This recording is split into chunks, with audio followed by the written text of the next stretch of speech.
Calicut എഫ്സിയുടെ Haiti താരം കെർവൻ ബെൽഫോർട്ടിന് super league Kerala season നഷ്ടമാകും. വാരിയലിനേറ്റ പരിക്കാണ് ബെൽഫോർട്ടിന് തിരിച്ചടിയായത്. താരത്തിന്റെ അഭാവം ടീമിന് നഷ്ടമെന്ന് മുഖ്യ പരിശീലകൻ ഇയാൻ ഗില്ലൻ 24-നോട് പറഞ്ഞു. Yeah, well, unfortunately, Mr. Belfort's had an injury.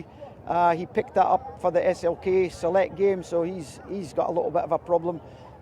He's not going to play?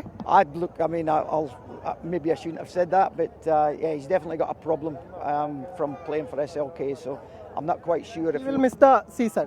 he won't miss the season as of yet, but he's definitely got rib damage. It hasn't been released in the media yet because it's all to do with SLK representing them, so I can't say much more on it really, to be fair. Thank you, coach. All the best for the season. Terrific, thanks. Calicut F C പരിശീലകനാണ് സംസാരിച്ചത്. അദ്ദേഹം ഒരു എക്സ്ക്ലൂസീവായ ഒരു കാര്യം തന്നെയാണ് പറയുന്നത്. അവരുടെ super താരമായ കെർവൻ ബെൽഫോർട്ടിന് പരിക്കേറ്റിട്ടുണ്ടെന്നും ഒരുപക്ഷെ ഈ സീസൺ നഷ്ടമായേക്കുമെന്നാണ് കോച്ച് പറയുന്നത്. അത് ഒരുപക്ഷെ SLK തന്നെ വലിയ നിരാശയുണ്ടാക്കുന്ന ഒരു വാർത്ത തന്നെയാണ്. കൊച്ചിയിൽ നിന്ന് നിഖിൽ സോമനൊപ്പം അനിൽ വാസുദേവ്, 24.